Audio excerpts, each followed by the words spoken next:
Okay, good day. My name is Peter Jordan, and I have two guests today.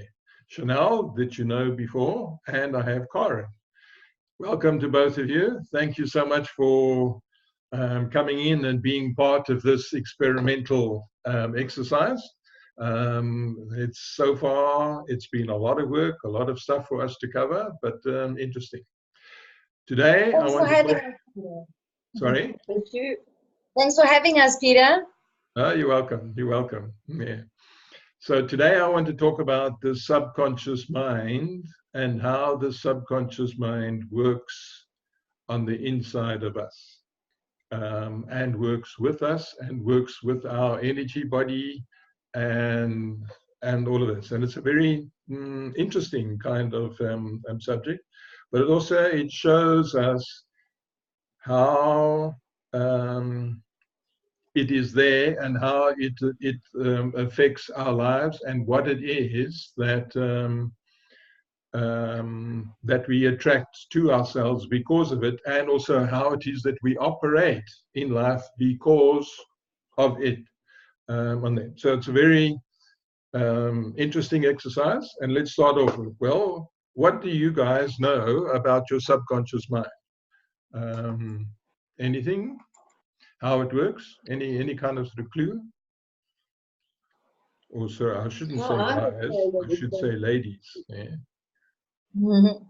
your subconscious is where you keep sort of experiences that were uncomfortable, and you actually store it there, or whatever has happened that you don't like, you store there. That is how I understand the subconscious. Okay, that's one of the aspects, and that's only a small portion of the aspect. Okay, your subconscious mind is like a very, very fancy, high quality, upmarket computer stroke video camera, all sewn up into one. Okay, and it sits there as a kind of little thing, and it records everything that has happened to you in your life. So the video side of things, it just is like this that is happening. Every single thing that's happened to you in your life is busy being recorded by this thing, okay, on the thing. And this thing is not dependent on the power utility that we know about, okay? It runs 24/7. Okay, so when it is that you were uh, born, okay, it is you go to the DB board. You know what the DB board is? The distribution board. Okay, you go to the DB board and you switch this thing on. Okay, and this thing from that moment on starts to record every single thing that has happened to you in your life from the beginning, and it is even taking in the conversation that we are having now. Okay, so if I had to hypnotize you and take you back to the age 5, and I would say to you, Karen, tell me about a experience that you had when you were 5 discussing your favorite toy with mom. Okay, and you would close your eyes again and say, yeah, actually 5 is a long year, and I had lots of conversations with mom. Which one do you want to know about? Then I would say, well, okay, choose one that has the most meaning for you. And then you would go to that one, and then it's like you're pulling it out of the storage file. Okay, you pull it out, and then you would speak to me in the sound and the voice that you used when you were 5 years old, like that, and it comes out exactly like that. Okay, one thing. Such is the subconscious mind. It takes in every single thing that has happened to you in your life, and it records it. Okay, now when it records these things, it does not record it here and keep the memory here inside of your head. Okay, this is big misconception that everything is recorded in here, and it's not. It is recorded in our energy field around us. Okay, But this recording is influenced by two factors. And that's the other part of this thing and the computer side. It records how it is that you feel about things when things happen to you. Okay, both positive and negative. Okay, it records how you feel about things when these things happen to you. It also records as what is your perception of this thing when this thing happens to you on a thing. Now, we all know that the children's perceptions of things is not necessarily the way that we see it as an adult, okay? But you, when it is that you are 5 years old or 4 years old or 3 years old or 7 years old or whatever the age is that your perception, the way that you see things, is the way that you take it in. So if something negative happens to you, there's a feeling that comes with that, and there is a perception that comes with that, okay? Now, the feeling and the perception gets recorded in your energy field, in your aura around you, okay? So I just need to show you really what your aura looks like, okay? So this is what it looks like in terms of a color, okay? And that shows you how two people are and how the energy fields interact with each other, okay, on the thing. Now, as you are recording this feeling and the perception of it is, this energy body of yours is made up of different layers, okay? And the first layer is your feelings layer, okay? Some people call it your emotional layer or your emotional body, okay? But this is where all feelings and things get recorded. In the next layer up, this is your mental body, and this is where all of your thoughts and your perceptions of things gets recorded in there. Okay, and then you've got other bodies that go up, your spiritual bodies.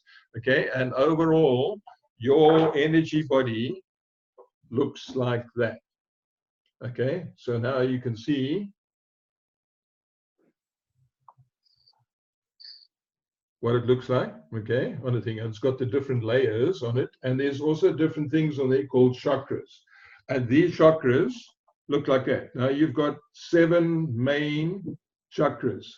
And the chakras are the ones that, that go through your body, both front and back, okay, on thing. And when these things are recorded, they get recorded in the energy body, on there, in your energy body as a event, okay, of things. But when it gets recorded in your energy body, it becomes a what's the word I can look for? A belief system.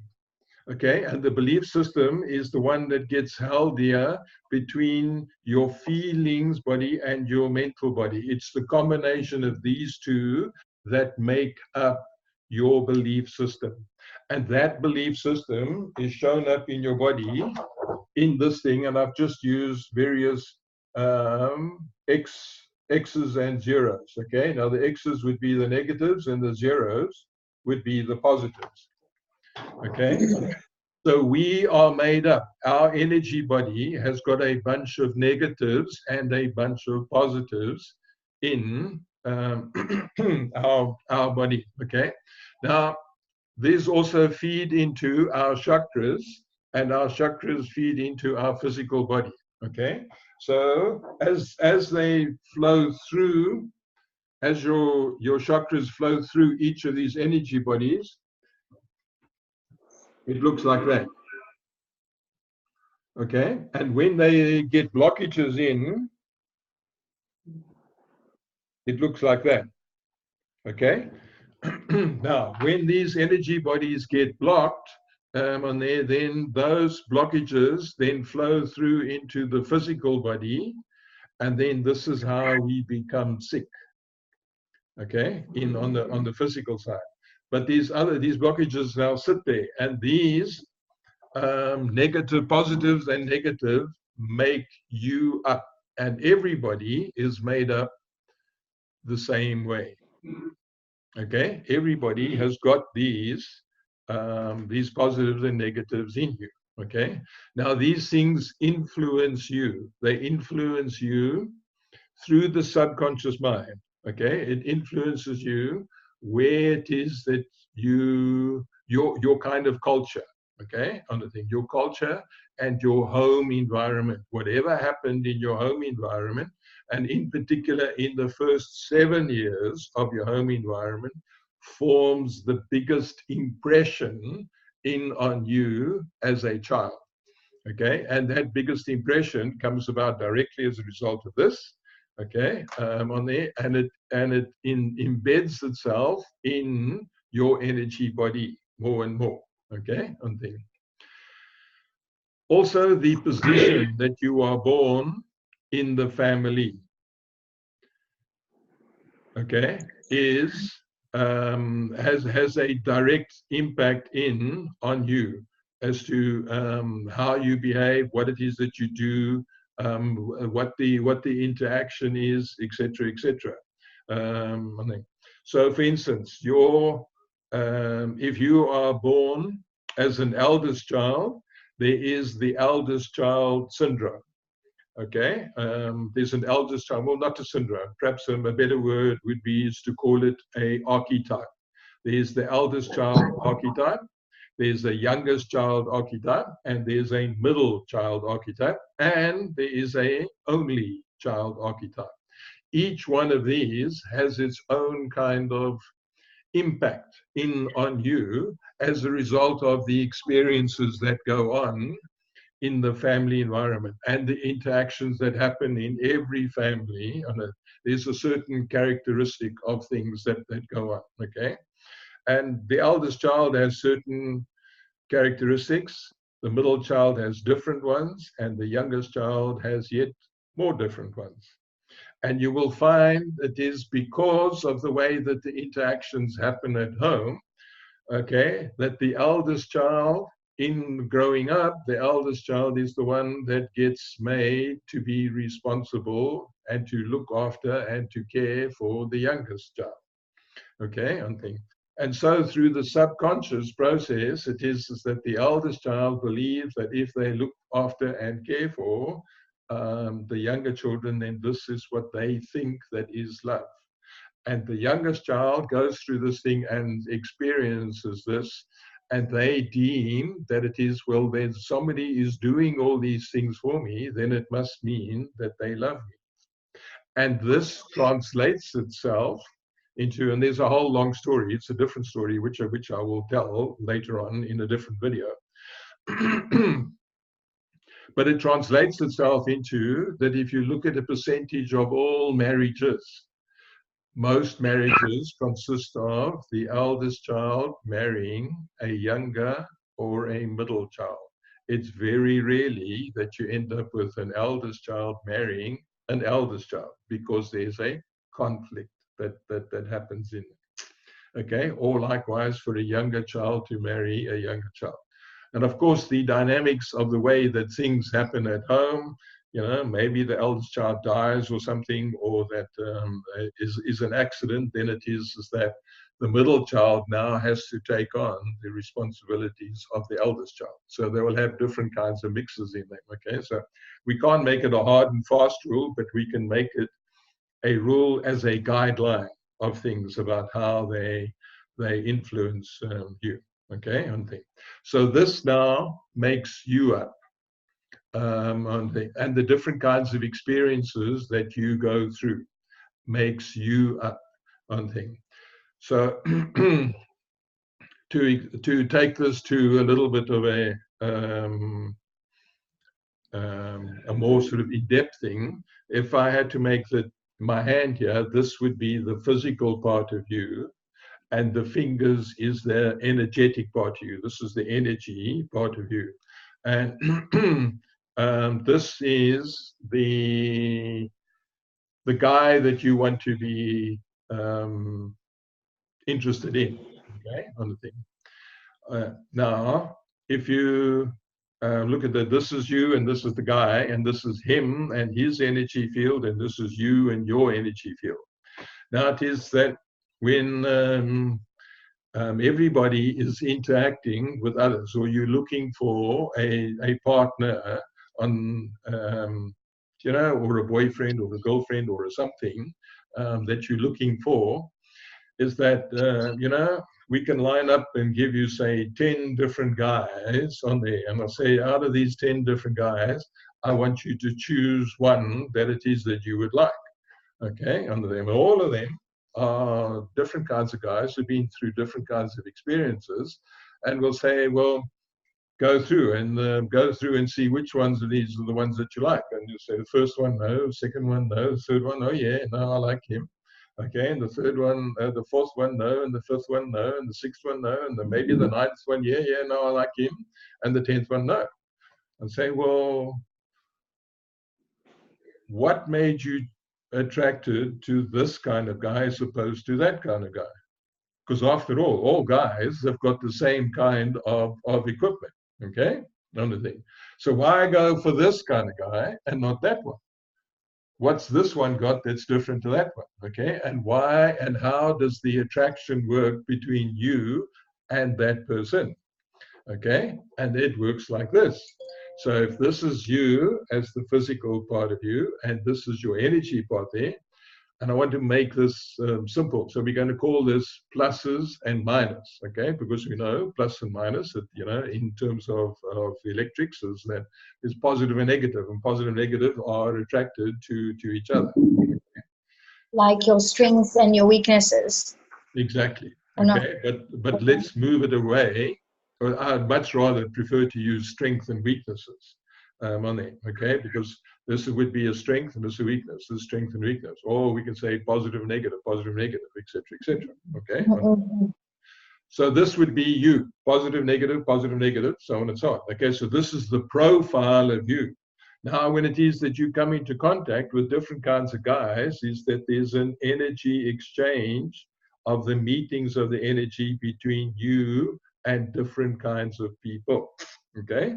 And it is you come into contact with this one and there's no matching here, okay? And you say, no, not this one. And then you come into another one, not this one. And then there comes another one and suddenly there's a match, okay, between you and this person. And you know, it happens in the strangest of places. And kind of like when it happens, you feel the tug in you, okay? It's this thing that pulls, and then you kind of look and say, well, okay, what is it that's attracting me to this kind of person? Ask yourself, what is it? Say it again. I said, yes, that's a good question. So what is it that attracts me about this guy? Yeah, okay. Then you can go and say, but your weaknesses is my strength and my strength is your weaknesses. What can we learn from each other? Exactly. But it's more than that. Oh, yes. Okay, a lot of people would look at it and say, you know, she's hot. Oh, no. It's got very little to do with the physical body, okay? It's got to do with the attraction first, okay? And it happens. Now, it is also, as much as it happens within you, it also happens within the opposite of you, okay? So it is you get this pull, and she gets the pull, and suddenly there is this thing of, ooh, wow, what's happening here? Okay, and this is the attraction that actually goes on. Okay, so now we are attracted to this kind of person. Okay, and this is everything in there. So if you look at this, okay, when you are attracted to this person and you set up a whole relationship, and when you with this person, that's when you feel what? Look at this. What does that remind you of? Connected. You feel connected, okay, and you feel complete.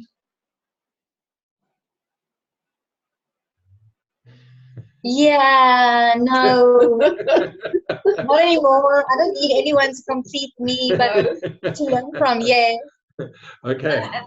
All right. So that's what happens, okay? That you are connected, and everything that you need in the relationship is here. If you look at this, okay, your or his positives match your negatives, and vice versa. Okay. Now, what happens over a period of time with relationships? And this takes a little bit of period of time, but it all happens within all of us. Okay. It is that conflict starts to appear between you and the other one. So let's say it is about you feeling responsible for. And right in the beginning of the relationship, it is that you have got this overdeveloped sense of responsibility. And so you will attract somebody that wants to be looked after. Okay? On the thing. Now it is that you go through this whole process and you look after them and you do this thing, and then there comes a period of time you think, actually, you know, it's now time that they started to do this for themselves. Okay? But right in the beginning of the relationship, they look at this and they say, you know, look, she's willing to do this, all these things for me, and etc., etc. And you know, she must definitely love me. From the other side, okay, it is that, well, if I do all these things for him, then it is he's going to see how much it is that I love him. Okay, and this is our misperceptions of what this attraction is. Okay, on a thing. And this is the conflict that happens in every relationship. It is there. Okay, the idea of this, or I'd rather ask the question this way around: why do you think that this whole system is created this way? Any So idea? that you can learn to love yourself. Learn. Yeah, you can learn from. That it's not about what you do for each other, and you're in a relationship with each other because you want to be, not because you become in need to be. It needs to be more balanced. The giving and receiving should be more balanced. As you said, the conflict can come from, okay, so I've in the beginning of the relationship, I've put down all these boundaries that I do everything for you. So the other one thinks, okay, so look, she must love me because she does all these things for me. And then at the end of the day, she's like, no, but I don't want to do all these things because he's not doing anything back, or not as much as I'm expected from the person. But why are we made this way? Why is this relationship, why are we structured this way, that we attract ourselves to the opposite of us? And the answer to that is that it provides an opportunity for us to learn, for us to, okay, to learn and to grow and to develop that into the fullness for ourselves from our partner. Okay, so as to learn. So in this case, instead of now allowing her to do things for me, is that I learn from that to do things for myself. Okay, another thing. Now, vice versa, it might be is that somebody is good with feelings and the other one is not good at expressing feelings. Okay, and so now it is we need to learn from each other. Okay, the one who's good with feelings will, the opposite side will be the one who's good perhaps with their power. Okay, so now we've got power and feelings. Okay, now there's a lot of conflict that happens there between the power and the feeling. And it is for the one to learn, the one who's got the feelings is to learn to grow their own power so as to match the other one. And then the other one is to learn about feelings so as to be able to converse the feelings with the other. Okay, that's the purpose of this. Okay, but now what often happens is that we go through this process, and then we say, oh, we get so tired of this thing, and we say, no, this is it, it's the end. Okay, off you go, and you say, next please, and you attract the same kind of partner again and again and again until you decide to grow you. And that's because this profile of yours stays the same until you grow you. The more you grow you, the more it is you move away from a relationship like this where you need this kind of partner. Okay, and this kind of partner needs this kind of partner. And these two kinds of partners are attracted to one another. That's the tug that you have between you and somebody else. Okay, and so when you have this thing, who is at fault? And the answer is there's nobody at fault. We are both responsible for this relationship. Everything is in here that we need. We need to have the openness to learn and to grow from each other. Okay, now if one of them goes through a process like this and they start to grow, then this is what starts to happen. Okay, one thing. And eventually they move and they move apart. And when they move apart, you can feel the difference. Okay, where it is that there is this connection and where there is no connection. You can feel the gap. You can feel that there's something that is not there that's functioning in the relationship.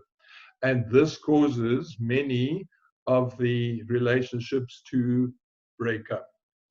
Okay, because there's no connection. There's no thing. This is where we think that the love of everything has disappeared. And it is also, or what happens is that one person outgrows the other. Of course, if it's like that, then this one has got a choice: either leave or grow to match you. Okay, on the thing.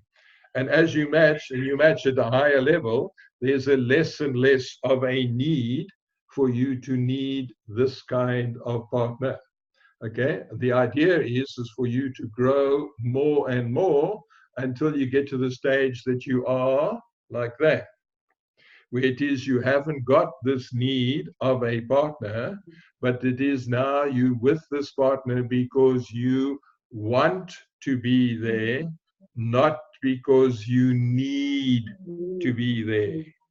Okay, and in the difference between these two, there's this big valley in the US. It's called the Grand Canyon.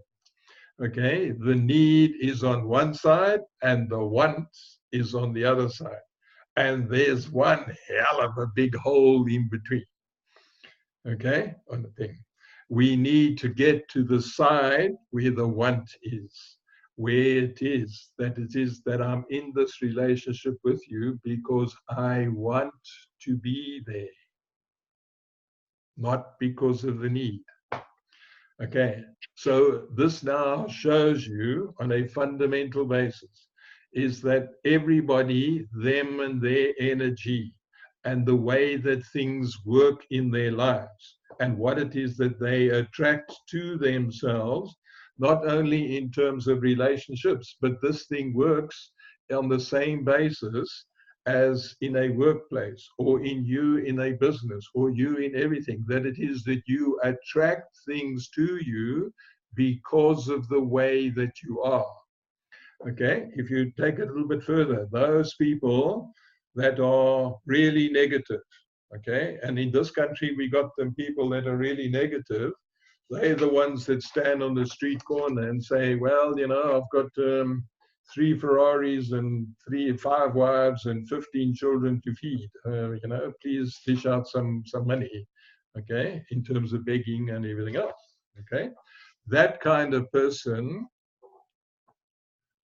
is filled with fear or is filled with negativity. Why can't they go out and go and do something constructive for themselves and make the necessary money that they need. Okay, this is the ones that it is that they carry this negative energy around them.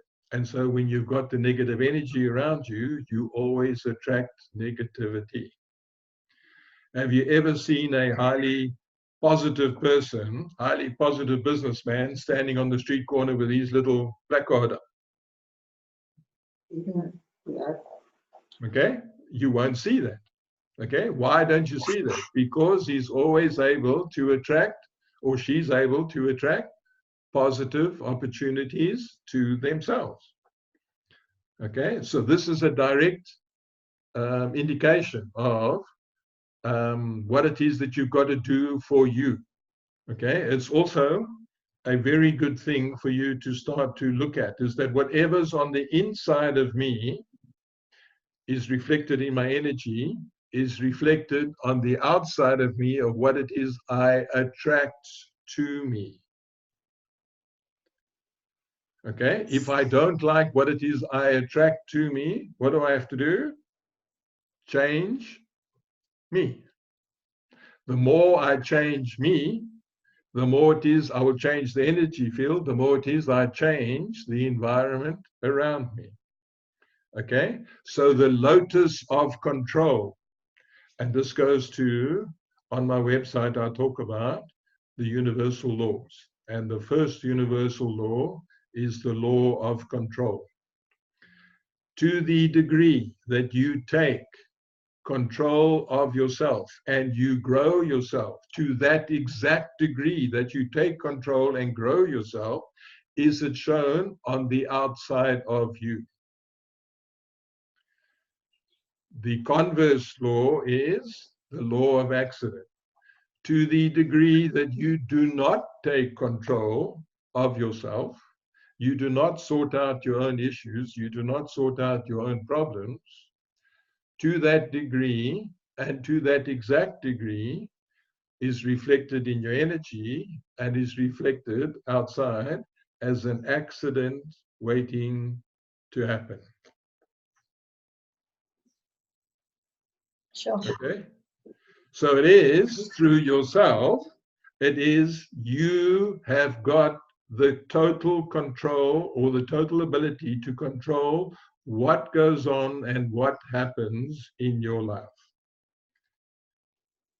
And it is imperative for all of us to look at and see, how does this affect our lives?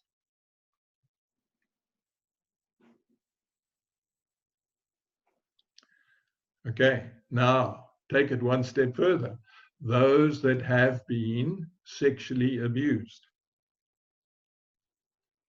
That has a particular kind of impact on them. And there's many different kinds of tissues that come up. And I've got a list of about 15 or so, okay, of issues that it is that they put into their energy field. And that results in them continually attracting certain kinds of situations to themselves until they resolve that. And the sooner you resolve that, the sooner you change this in you, then it is the sooner your life changes.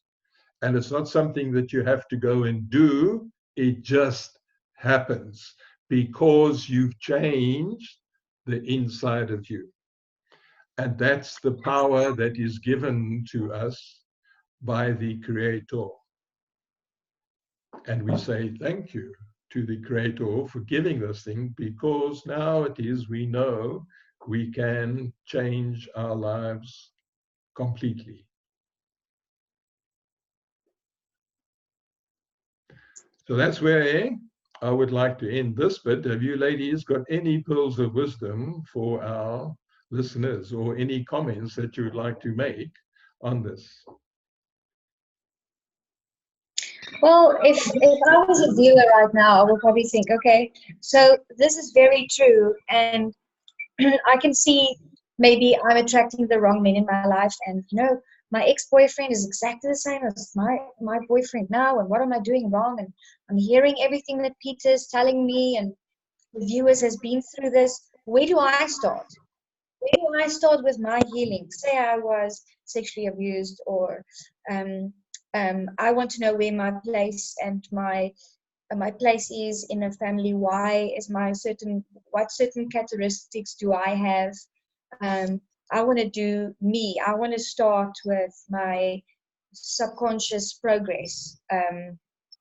Where can I start? Because when you're sexually abused, like you said, you've got shame, unlovable, you don't feel good enough, you distrust people automatically, all of those things. Where can I start as a person? Peter, how do you start this journey? If we start with subscribing and all of that. If you're listening to this video now, and you're asking this question, where must I start? What would you say? Okay, that's a very nice question, and thank you for that question. It's actually a brilliant question. So on this YouTube channel and Patreon channel, I have gone through it in stages, each particular stage on it. So I have discussed where it is, what happens to you as you go from the time that you're born up to the age of 16. Each individual here, I have discussed that. Okay, I've also discussed when it is that you are born in the family. Each one, the eldest child, the middle child, the single, what are the characteristics of each? Okay, and then you can listen to that, and then you can see from that, so I've got this and that and that and that and that. Okay, and things. So these are the things that I need to grow within me. Okay, also is that those that have been sexually abused, there's a video that has been done on the where it is that you go and watch the video, and then I will take you through it step by step by step by step, as to see what it is that you took on about yourself. Okay, that's the tissues on there, and then what is that you can do to get rid of those within yourself. And then I take that a little bit step further on that, and we look at is that, well, in this journey that you've been through in this lifetime, and the struggles that you've been through, and the sexual abuse that you've been through, what are the things that you had to develop in you in order for you to survive?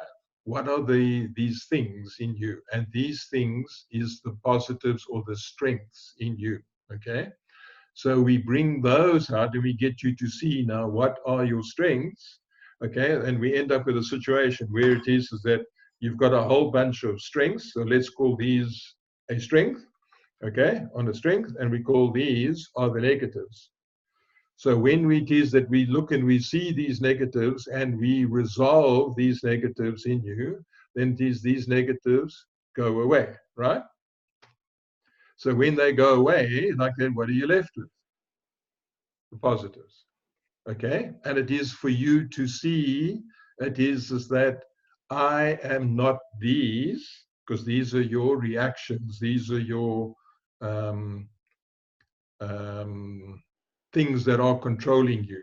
Okay, these reactions are the things that are that limit you, that make you do things that you shouldn't be doing, or get you attracted to things that you shouldn't be doing.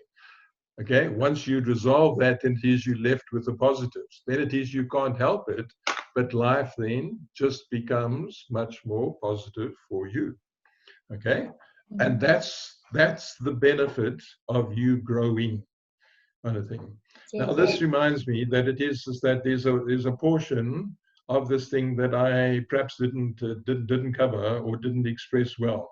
When it is that we have got these in our energy fields, these become the attraction that we attract to our lives. Okay, and this becomes these things that I was talking about that. Okay, on thing.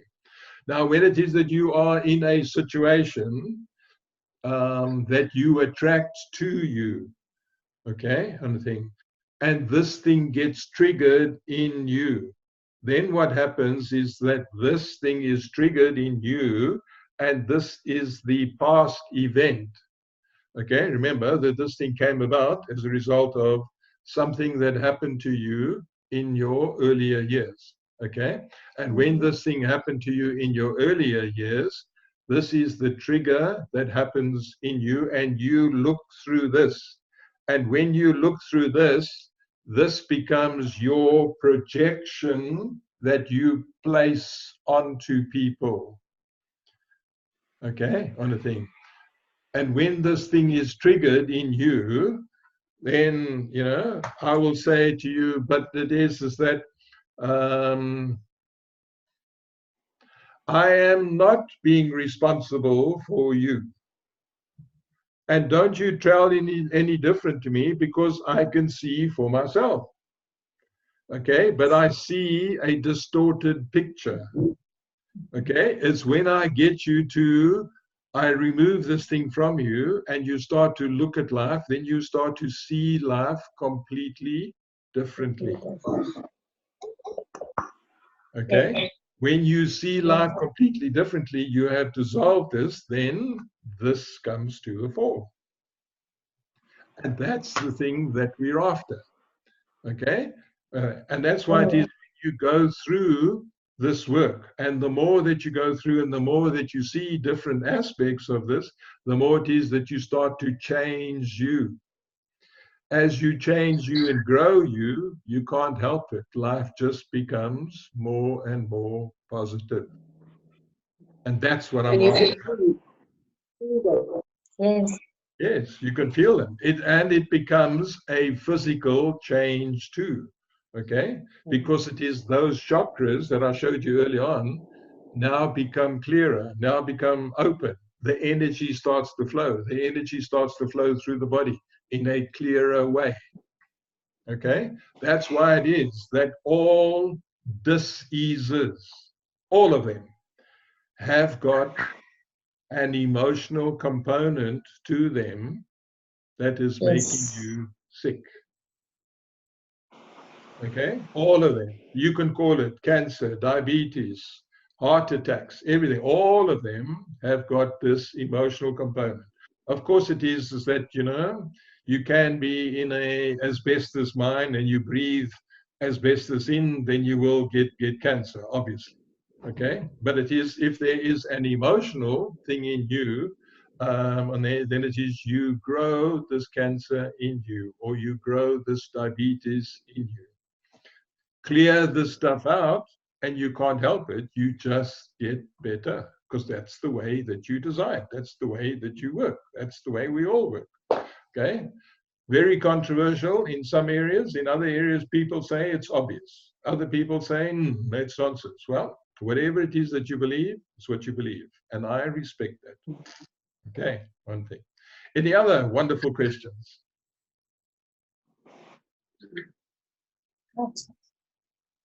So your subscribers can also have private sessions with you?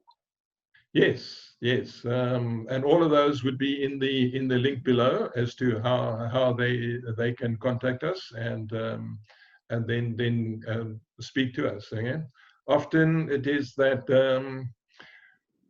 women that have been sexually abused by a man, when they interact with somebody like myself, and they were wounded by a man, and then they can be healed by a man, and that develops their trust back into them being able to trust a male again in life. Okay, and vice versa for men. Okay, we men have been.